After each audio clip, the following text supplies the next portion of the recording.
बैठने दीजिए ना, आइए ना। स्टार्ट हो गया। कैसे हैं आप? प्रणाम।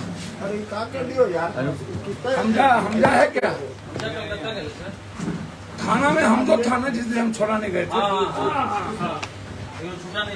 आराम से भाई, आराम से। जेल गया था और छूटा था जो ज्यादा खतरबाजी किया था वो जेल गया था। तब वो आंख में पानी नहीं होता है। चलिए मैं आपको 2-3 बात कहना चाहता हूँ। आजकल यंग लड़का कब क्या करता रहेगा कहना मुश्किल।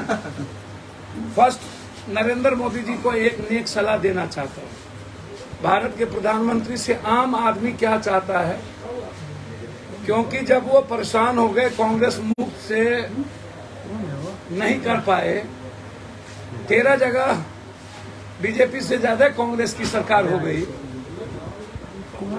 और लगभग वो देख रहे हैं कि अब मध्य प्रदेश, छत्तीसगढ़, सारे बीजेपी के विधायक वर्तमान सब कांग्रेस में जा रहा है।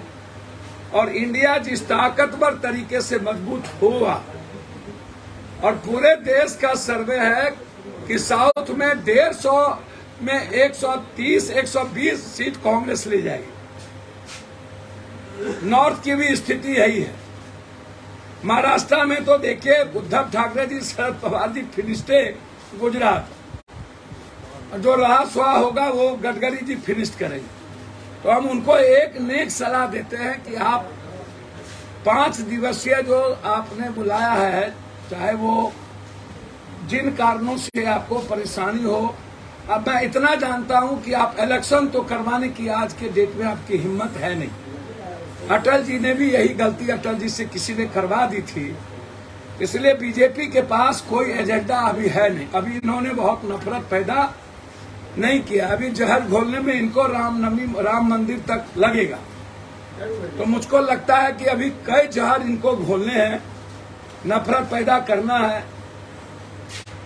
यदि अब पहली बार हमको सुनने में आया कि कभी अदानी बना लेते हैं, जिसको क्लीन चिट जो देता है उसको एनडीटीवी का डायरेक्टर बना ले, तो कभी राष्ट्रपति को,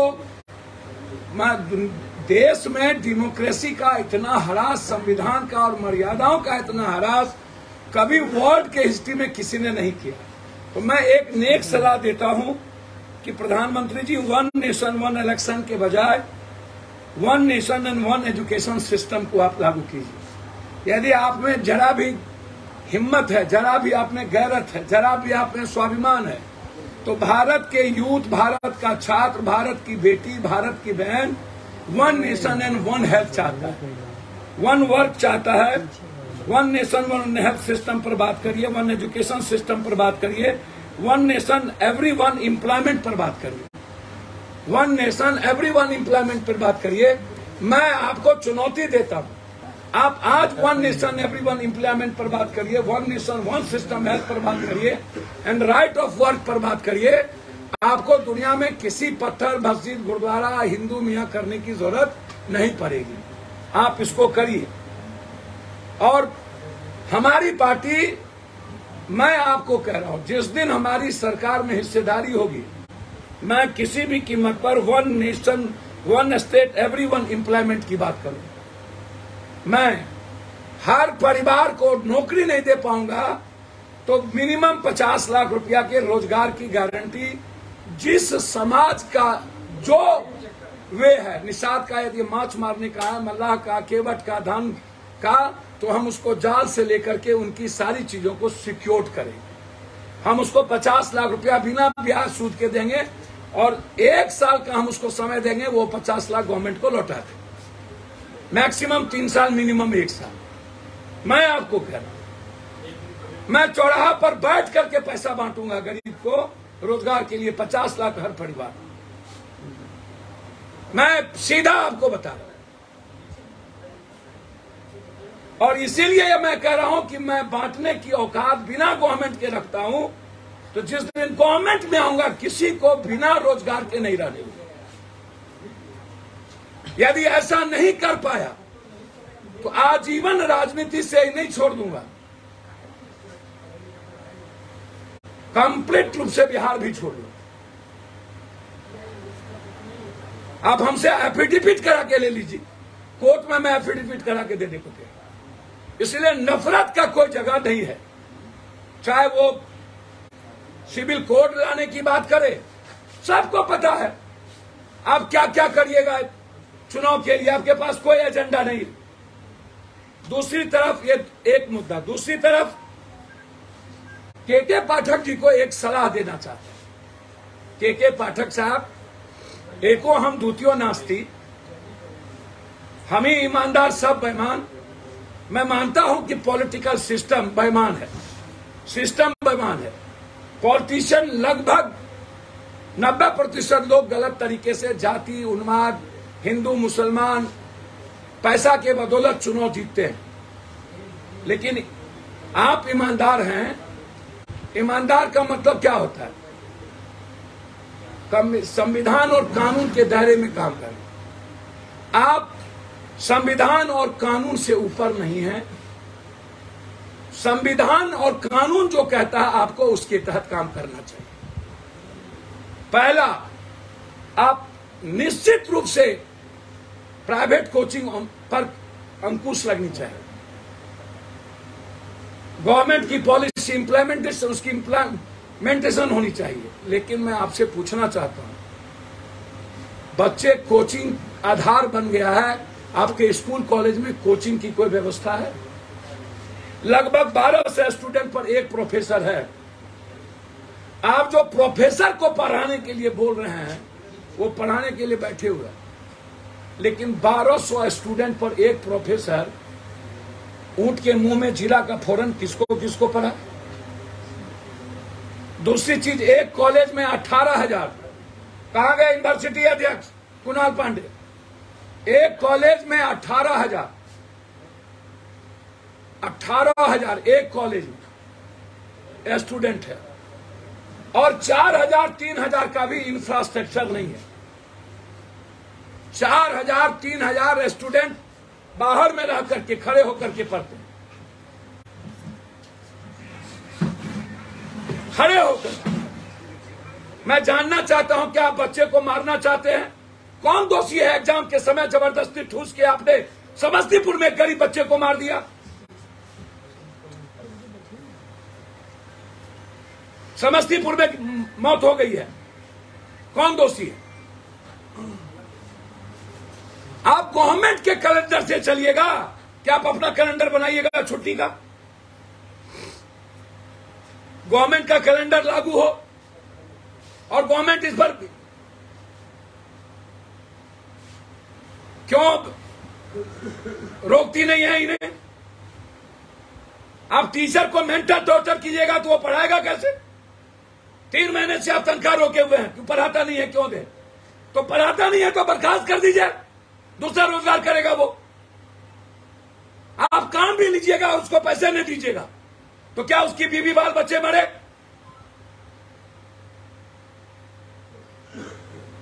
करिए ना नरेंद्र मोदी इस पर।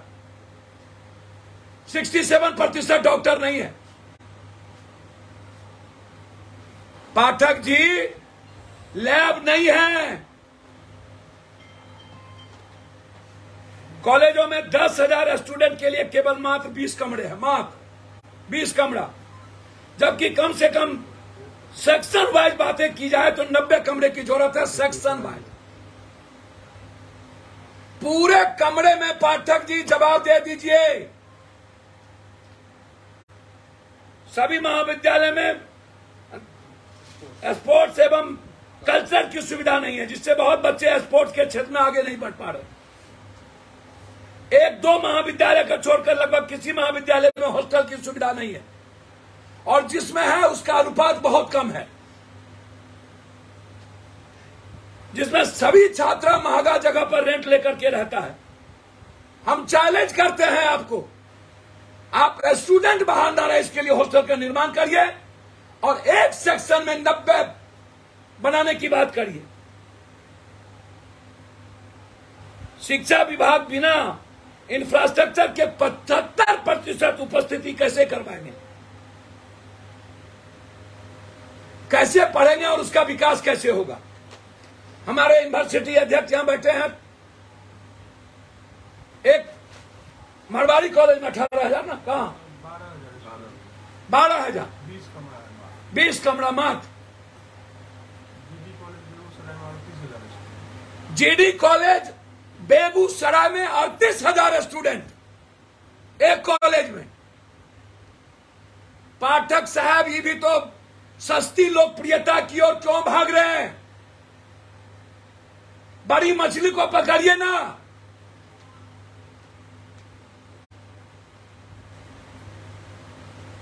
सारे नेताओं का स्कूल कॉलेज है, उसको पकड़िए ना। नेता आपको नहीं दिख रहा है कि कौन रूल फॉलो कर रहा है? स्कूल कॉलेज होना दिक्कत नहीं है, लेकिन क्या हो रहा है? सारे पदाधिकारी के स्कूल कॉलेज है।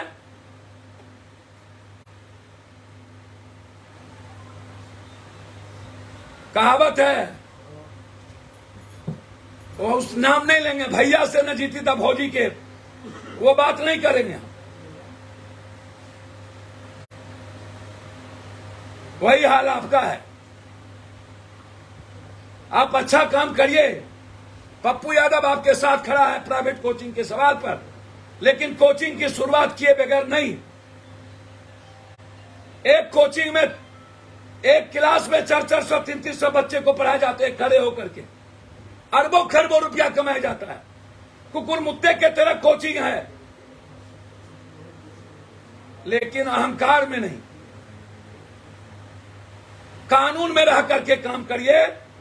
38,000 जीडी कॉलेज बेगूसराय का क्या जवाब है आपके पास? जब आपके पास 1,000 बच्चों के लिए क्लास नहीं है, तो आप कैसे 75% आप बात करिएगा? बच्चे को आत्महत्या पर मजबूर मत करिए। हमारे बच्चे पढ़ना चाहते हैं और टीचर पर जबरदस्ती अपना डंडा मत चलाइए। आपसे इसीलिए टीचर डरता है कि दोबारा वो नौकरी नहीं पा सकता है, अन्यथा ये गलत है। जो टीचर वित्तरहित कॉलेज वाले, आज तक उसको आप पहले वित्तरहित कॉलेज वाले को आप प्रमाणित करिए। है हिम्मत, है आपकी औकात, करिए। स्कूल में जाकर जबरदस्ती डराना, जाइए आप, लेकिन आप पहले ऊपर से झाड़ू दीजिए। मैं हाथ जोड़ के कहता हूं, आप पहले इंफ्रास्ट्रक्चर दीजिए, हॉस्टल दीजिए, लैब दीजिए, 100% में 90% प्रोफेसर दीजिए। जब तक आप इंफ्रास्ट्रक्चर को मजबूत नहीं करते हैं, नरेंद्र मोदी 1 नेशन 1 इलेक्शन से कुछ नहीं होगा। पाकिस्तान मियां हिंदू से कुछ नहीं होगा। सिविल लॉ से कुछ नहीं होगा।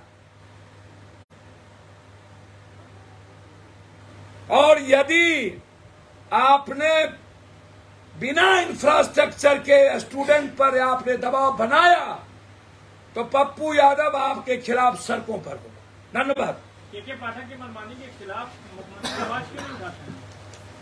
सर, कौन आवाज उठाते कौन नहीं आवाज उठाते मुझे नहीं मतलब। क्यों मुख्यमंत्री? पप्पू यादव पहली बार, हम शिक्षा मंत्री की मर्यादाएं हैं।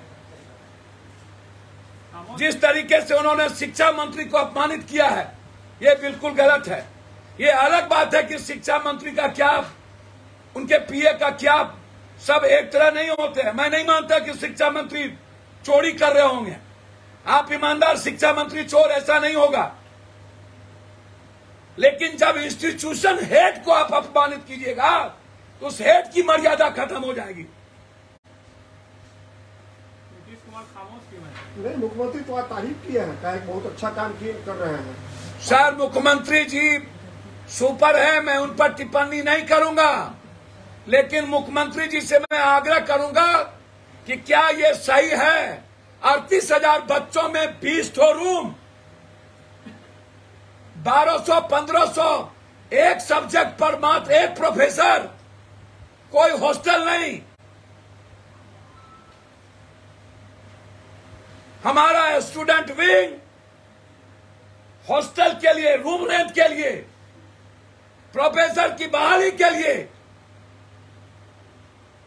और 8,000, 18,000, 12,000 जितना रूम चाहिए उसके लिए 75% नहीं 80% आप लीजिए, एकदम लेना चाहिए। लेकिन एजुकेशन के माहौल को कंडक्ट करिए। सिर्फ बिना पढ़ाई के 75% हाजिरी या भ्रष्टाचार को दर्शाता है, और बिना तनख्वाह के प्रोफेसर की पढ़ाई ये सही नहीं है।